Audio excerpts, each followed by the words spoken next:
2024 के चुनाव की सबसे बड़ी कवरेज में हमने हावड़ा से सफर की शुरुआत की और फिर आपको दिखाया दुर्गापुर सीट का हाल। अपने अगले पड़ाव में हम आसनसोल पहुंचे हैं। हावड़ा पटना वंदे भारत का दूसरा पड़ाव आसनसोल स्टेशन इस वक्त आ चुका है। आसनसोल दूसरा बड़ा शहर है पश्चिम बंगाल का कोलकाता के बाद, और आसनसोल के लोग क्या सोच रहे हैं चुनाव के बारे में, उनकी क्या राय है, वो हम जानेंगे थोड़ी देर में।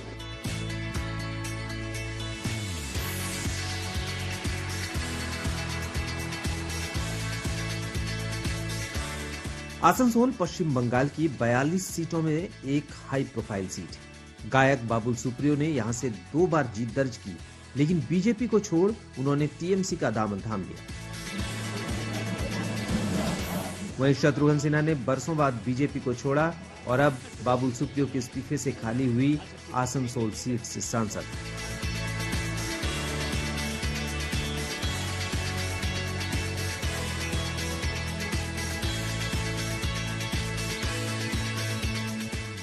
ईस्टर्न जोन में हावड़ा स्टेशन के बाद पश्चिम बंगाल में आसनसोल जंक्शन दूसरा सबसे बड़ा स्टेशन है और देश के 10 बड़े स्टेशनों में आसनसोल जंक्शन का शुमार होता है। और इसी स्टेशन के इर्द गिर्द आसनसोल उद्योग नगरी खड़ी हुई है और फल फूल रही है। और इतना बड़ा स्टेशन है ये कि रोजाना 170 से ज्यादा ट्रेनें यहां से गुजरती हैं।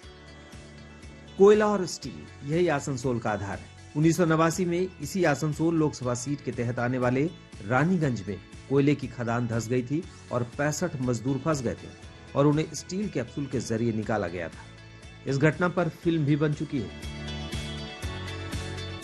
इस वक्त हम लोग आसनसोल में हैं। आसनसोल एक वीवीआईपी सीट है और आसनसोल जाना जाता है कोयले के लिए, और कोयले के लिए हम लोग पहुंच गए हैं एक कोलियरी में, जहां पर ये जो कोयला निकाला जाता है वो किस तरीके से निकाला जाता है और क्या क्या संसाधन हैं वो यहाँ पर आप देख सकते हैं। और हम यहाँ पर जो श्रमिक नेता हैं उनकी क्या परेशानियां हैं, वो क्या सोच रहे हैं और लोकसभा चुनाव के बारे में क्या सोच रहे हैं, उनसे हम बात करेंगे। ये वर्तमान सरकार जो है, ये वर्तमान मैनेजमेंट जो है, ये जो कोयलरिया चालू है उसको एमओडी मूड में देके प्राइवेटाइजेशन करना चाह रही है। जिसे चीना कुरी हमारा ग्रुप को कर दिया, परवलिया ग्रुप हो गया मेरा।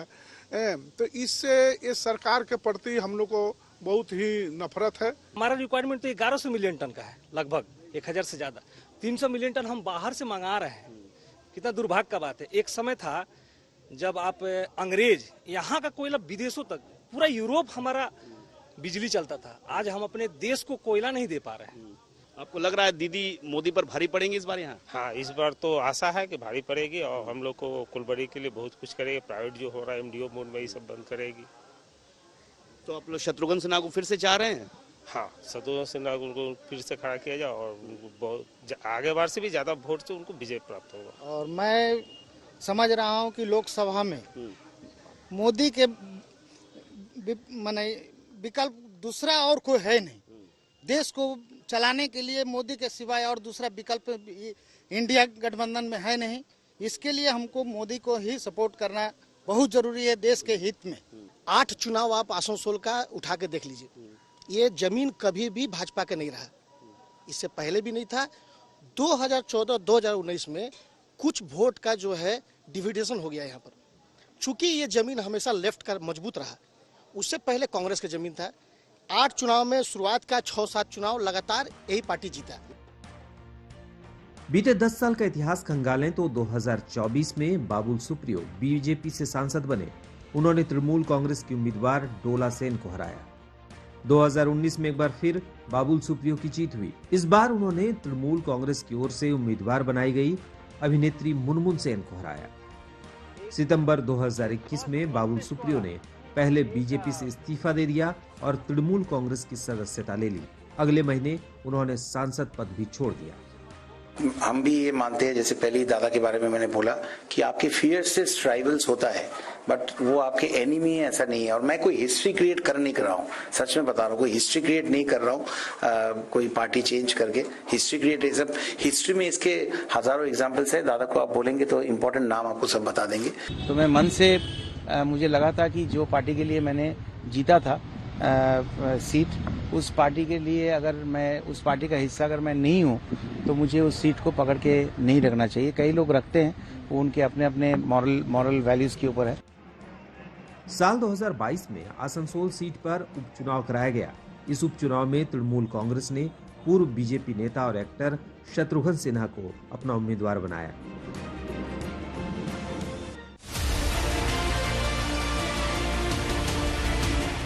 आसनसोल में हुए उपचुनाव में शत्रुघ्न सिन्हा का मुकाबला बीजेपी नेता अग्निमित्रा पॉल से हुआ। उन्होंने अग्निमित्रा पॉल को 3 लाख से भी ज्यादा वोटों से हरा दिया। ममता बनर्जी ने शत्रुघ्न सिन्हा को एक बार फिर आसनसोल से मौका दिया है और वो 2024 में तृणमूल कांग्रेस के उम्मीदवार होंगे। हालांकि स्थानीय स्तर पर शत्रुघ्न सिन्हा से नाराजगी है, क्योंकि 2 साल में संसद में उन्होंने आसनसोल का एक भी मुद्दा नहीं उठाया।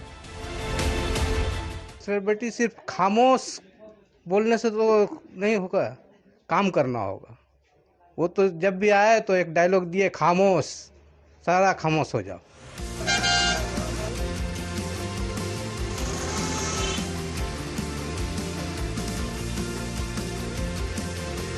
आसनसोल पश्चिम बंगाल का बॉर्डरिंग डिस्ट्रिक्ट है और झारखंड से बिल्कुल सटा हुआ है। अगर इस इलाके की यहाँ की बात करें तो यहाँ पर लगभग 16 लाख के आसपास वोटर हैं और उनमें से भी जो नॉन बंगाली वोटर्स हैं उनकी संख्या बहुत ज्यादा है। 50-60% के आसपास नॉन बंगाली वोटर्स हैं। चूंकि ये झारखंड से एकदम सटा हुआ है, वहाँ का कल्चर भी यहाँ पे मिलता जुलता है और ऐसे में कोलकाता के बाद दूसरा बड़ा शहर होने के नाते बिजनेस भी यहाँ पर काफी बड़ा है।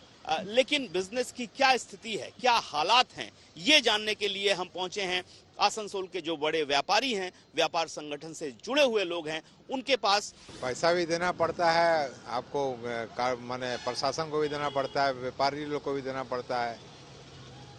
बिल्कुल ये काली सच्चाई है एक तरह से अगर कहा जाए। आसनसोल कोलकाता के बाद दूसरा सबसे बड़ा शहर पश्चिम बंगाल का, लेकिन बावजूद इसके कोल माफिया का अपना प्रभुत्व रहा है यहाँ पर। आपको पता है सीबीआई ईडी की छानबीन भी चल रही है, जांच चल रही है। चुनावी बात करें, लोकसभा चुनाव भी सामने आने वाला है, तो व्यापारिक जो लोग हैं, व्यापार संगठन से जुड़े हुए लोग हैं, वो क्या सोच रहे हैं? शत्रुघ्न सिन्हा पिछली बार जीते थे, बहुत अच्छे मार्जिन से जीते थे। इस बार कितनी संभावना लग रही है आपको? मोदी का कितना असर यहाँ पर पड़ेगा? देखिए, मोदी का असर तो होना चाहिए क्योंकि वो काफ़ी अच्छा काम कर रहे हैं। ये जो राम मंदिर वगैरह भी बन रहा है, उनके सहयोग से ये वो हैं, इसीलिए संभव है। और आसनसोल में उम्मीद है कि इस बार बीजेपी की आने की चांसेस हैं। आसनसोल में इस बार किसके चांसेस आपको ज्यादा लग रहे हैं? हमें तो मोदी या दीदी? मोदी, जबकि पिछली बार तो 3 लाख से ज्यादा वोटों से। सर की ठीक है, वो अलग बात है पिछली बार का। इस बार का जो माहौल है वो तो मोदी लगता है। इस बार का माहौल थोड़ा अलग है, आपको लग रहा है? बिल्कुल। आपको क्या लगता है? विपक्ष पूरा बताना मुश्किल है। इलेक्शन में मोदी आएगा ना दीदी आएगा, ये बताना मुश्किल। विपक्ष पूरा टूटा लग रहा है। विपक्ष पूरा टूटा हुआ है सर। तो यहाँ पर मोदी वेव तो है ही, plus a lot depends on the personality of the candidate.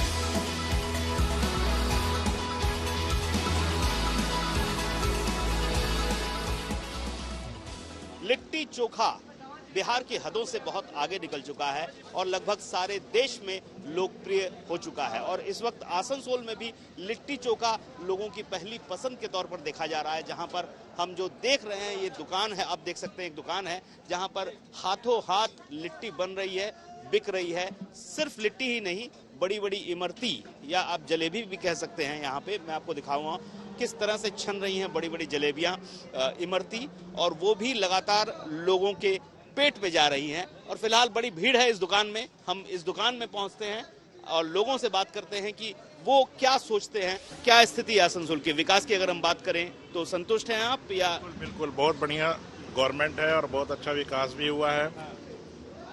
सड़कों का काफी अच्छा निर्माण भी हुआ है और सबसे पहली बात है कि अब इंडस्ट्रीज बहुत आई हैं बंगाल के अंदर और हमारे आसनसोल जिले में भी बहुत इंडस्ट्रीज आई है। दिन ब दिन बिजनेस की भी डेवलपमेंट हो रही है। तो सरकारें दोनों काम कर रही है, हम लोग किसी का पक्ष नहीं कर रहे हैं। यहाँ बंगाल में बंगाल गवर्नमेंट भी काम कर रही है और सेंट्रल में बीजेपी गवर्नमेंट भी काम कर रही है सर। तो इसको लेके हम लोग का कोई किसी का व्यू पॉइंट ये नहीं है कि कौन सरकार है, कोई भी आएगी टिकेगी काम करेगी तो पब्लिक उसको फेवर करेगी, सिंपल यही बात है। यहाँ पर एक जनाब लिट्टी का मजा ले रहे हैं, कैसी है लिट्टी? अच्छी है। आप यहाँ अक्सर आते हैं या पहली बार है? मैं आता हूँ। आप यहीं से लोकल हैं? आसनसोल, बिल्कुल आसनसोल से। नियरेस्ट है। अच्छा, कैसा है विकास आसनसोल में, संतुष्ट है? चाहे मेरा नाम भी विकास ही है। अरे वाह, बहुत बढ़िया, नाम भी विकास है और विकास से संतुष्ट भी है। चलिए मजा लीजिए लिट्टी चोखे का।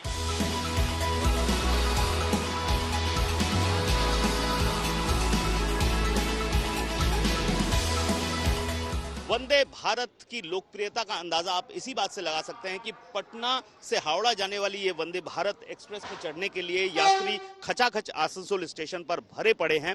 और सबसे बड़ी बात है कि आसनसोल से हावड़ा के लिए बस भी हैं, ट्रेनें भी बहुत सारी हैं, लेकिन फिर भी लोकप्रियता का आलम यह है कि वंदे भारत में चढ़ने के लिए लोग खचाखच इंतजार कर रहे हैं। तो हम भी चलते हैं, यात्री क्या बोल रहे हैं उनसे बात करते हैं और सुनते हैं।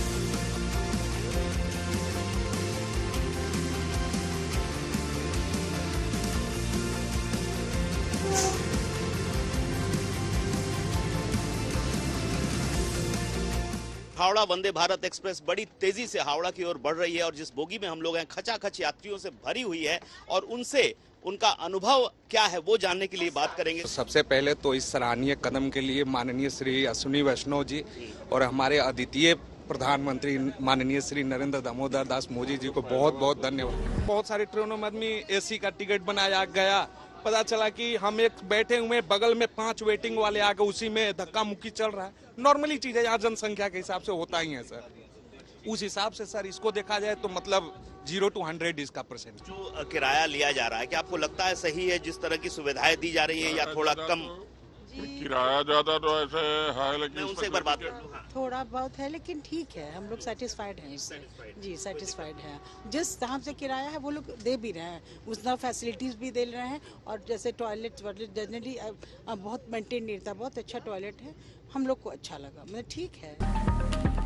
आज के एपिसोड में हमने आपको 2024 के चुनाव को लेकर वंदे भारत में सफर करने वाले यात्रियों और हाई प्रोफाइल सीट आसनसोल के लोगों का चुनावी मिजाज दिखाया। अगले एपिसोड में हम आपको ले चलेंगे असम और दिखाएंगे वहां का चुनावी माहौल।